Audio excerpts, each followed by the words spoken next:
kaibig sabihin lumalabas, multo. O doon ko lang na-realize na multo pala yung ibig sabihin ng may-ari ng telepono doon na sa may tindahan. mumo. No, may mumo. Tapos ka na pala magbanat. Kanina pa mama.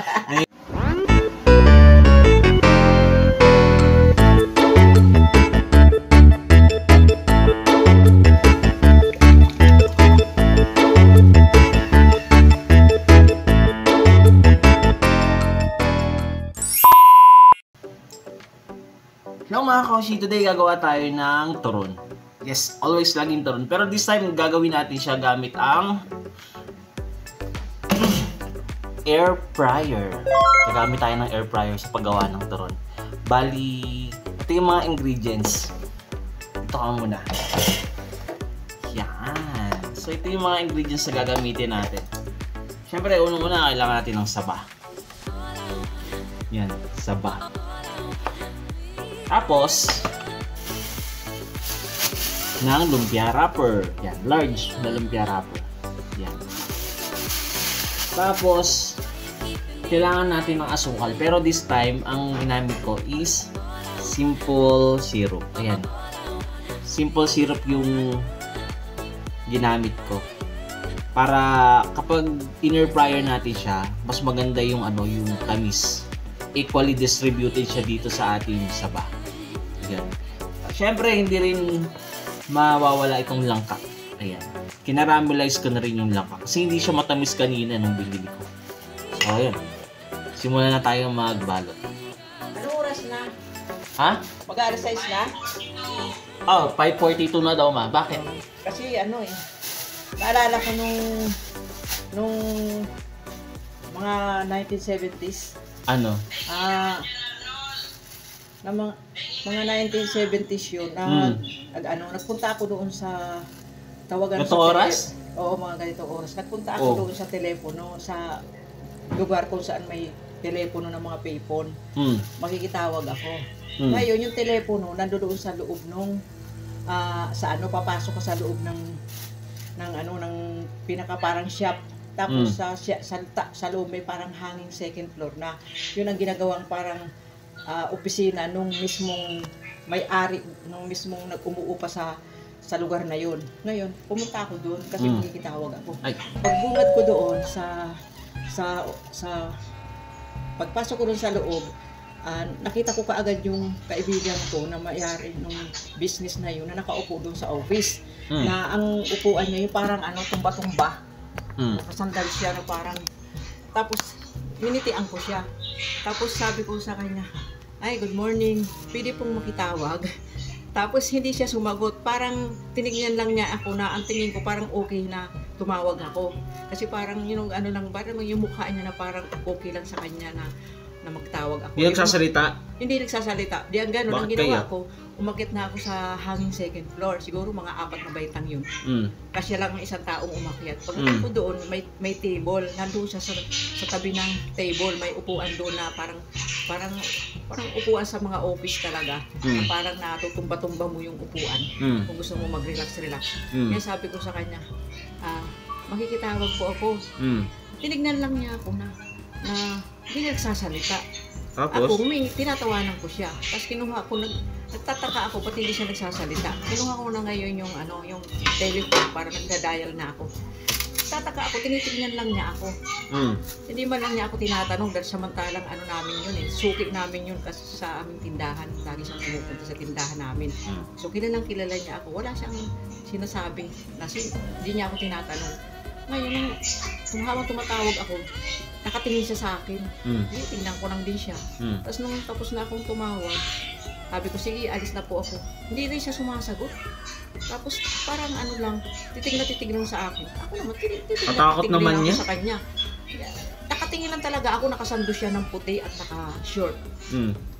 Hindi ko, basta nakasando siya ng puti na parang sando na puting-puti. Yun ang suot niya.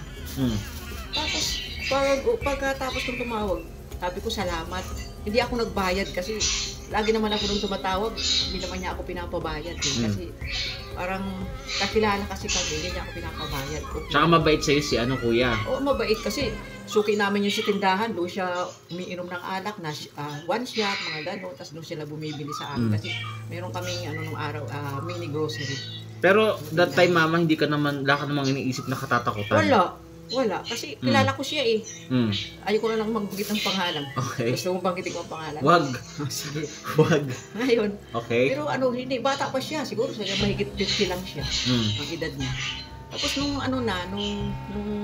tapos na akong tumawag, paalam na ako sa kanya, salamat Tapos, nagtataka ako dahil hindi niya ako kinakausap, hindi siya nagsasalita. Basta't nakatingin lang siya sa akin. Ako naman, ngiti-ngiti lang ako kasi nakapababa na ako. Ngayon, lumabas na ako sa kanyang doon, sa shop na yun. Pagdating ko doon sa kalsada, nagulat ako. Kasi, nasalubong ko yung tao na kung saan yung may-ari ng shop na yun, nandun sa kalsada, papasok pa lang doon nasalubong ko siya. Tapos nagulat ako. Tinanong ko siya, bakit? Di ba nandoon ka sa upuan sa may opisina? Nagpaalam pa nga ako sa iyo na makikitawag ako eh. Nakakatakot naman Tapos yan. tumuloy-tuloy sabi, parang sinabi mo na okay lang. Pero hindi ka nagsasalita, parang yung na-reaction mo na payag ka. Tapos umakit na ako sa taas, sa hagdan, tinitingnan mo pa rin ako. Tingnan mo na ako ng tingin sa'yo hanggang sa pagdating ko sa loob. Sa office mo, nagtawag na ako, kinuha ko ng telephone, nagtatawag na ako. Nakatingin ka sa akin habang nakikipag-usap ako. Tapos ngayon, nag-thank you pa nga ako sa'yo eh. Sabi mo, di ka naman nagsasalita, basta parang umano ka lang, parang... Pero nakita mo parang tao talaga yung itsura niya. Tao talaga siya, yung taong... Nagkatinginan pa nga kami dalawa. Nakakatakot naman yun. Tinginan talaga kami. Mataas yung balahibo ko. Oo, siya talaga yun. Tapos pagdating ko nga yung pauwi, ang uwi na ako, nasalubong ko siya doon sa may kalsada. Papasok pa lang siya doon sa opisina. Kaya nagtaka ako, tinanong ko siya, bakit nandito ka sa labas? Di ba nandun ka sa loob? Nagpaalam pa nga ako siya, natatawag eh. Nakaupo ka nga doon sa may tumba-tumbay. Tinitignan mo ka ako habang tumatawag ako. Sabi niya sa akin, anong sa loob? Ngayon pa lang ako papapunta sa trabaho ko. Hello, nakakita ka ng multo yata, mama, ng gagaya. Yung suot mo na yan, nakasando ka ng puti. Yung suot mo ngayon doon. Palabas pa lang nga ako, galing nga ako doon, tumawag ako eh. Katakot naman. Ngayon lang ako pupunta, hindi pa ako pumupunta mula kanina umaga. Ngayon pa lang. Ha? Sino yung nagdoon sa opisina? Na tinitignan mo pa nga ako yan. Nag-aupo ka na, parang ka nagtutumba-tumba pa sa upuan. Parang may gumaya sa kanya, mama? Oo. Ay, sino yun? Sabi niya, alam nga naman ako, ngayon pa lang ako papasok. Naku, Diyos ko, doon ako ngayon kinilabutan, Diyos ko. Samantalang nung pumasok ako, madilim-dilim doon sa loob kasi nga, patay ang ilaw. Maliban lang doon sa opisina, medyo may banaag akong nakikita kasi parang may doon, parang may parang madilim-dilim parang nag-aagaw yung doon sa loob. Pero pagdating doon sa pagpasok mo talaga madilim. Pero hindi ka naman kinutuban nun, mama. Nakakatakot naman yun. Kaya doon ko lang naisip na yung may-ari talaga ng telepono na yun, na may tindahan doon sa harap, na nagsabi ako na makikitawag ako doon. Ang sabi niya sa akin, o sige, kaya lang may lumalabas dyan. Ang sabi niya. Hindi niya alam, mama, sa'yo yung may kamukha na ibig sabihin kamukha lumalabas. Niya. Hindi ko maintindihan yung lumalabas. Isip ko, mumu ba yung lumalabas o basta di ko, kasi time na yun, wala pa sa isip ko. So, ibig sabihin nun, mama, simula nung araw na yun, hindi ka na pumunta para makitawag? Hindi na talaga. Kasi hanggang ngayon nga, pag naiisip ko, parang nakikita ko pa rin yung mukha doon sa... Nakakita ka, mama, ng... Tawag doon, mama, di ba parang doppelganger? Oo, naging... Kaya multo na ng gagaya ng mukha ng ibang tao. Yes, kasi talaga, siya talaga. Tapos, yung pala nasa lubong ko yung kaibigan ko, papasok pa lang. Kasi ng telepono doon na sa may mumo. May mumo. So, simula nun, hindi na talaga ako doon nakikitawag. Iyon ko. Kasi yung mga time na yun, kukunti pa lang yung may telephone. Kasi, tapos ka na pala magbaga. Kanina pa, mama, nakikinig ako sa kwento mo. Grabe, nakakatakot. Gusto mo nakita ka ng multo? No, marami pa akong kukwento sa'yo. Sige, susunod, ma. Susunod. Kakaiba naman ikukwento ko sa'yo. Sige, dahil dyan, mama, magluluto na ulit ako. So, ayan mga koshi. Nabalot ko na yung tabon. Tapos si air fryer ko na lang to. Nakita nyo naman yung procedure, di ba? Pinunas ko lang yung simple syrup dito sa sa lumpia wrapper. Tapos Nilagyan ko ng saba, tapos pinunasan ko ulit ng lumpia, ng simple syrup, tapos nilagyan ko ng langka na matamis, tapos binalot ko na. So yun, proceed na tayo sa pagluluto. Napasarap yung kwento ni Mama kanina eh, nakikinig ako kaya habang nagbabalot. Ayun, so simulan na natin magluto. Mga koshi, lagyan na natin sa ating air fryer yung ating binalot na turon. Tapos ilagay na natin ito sa ating air fryer.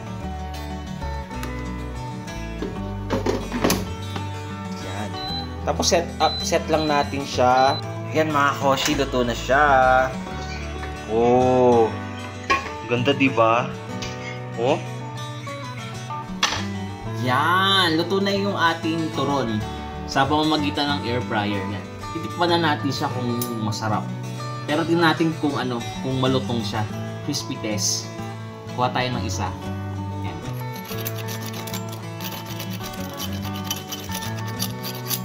Crispy. Kuhain natin. Kagatin ko na lang. Woo! Masarap siya. Pero hindi siya yung gano'n na turon kasi 'di ba nilulubog ko sa mantika.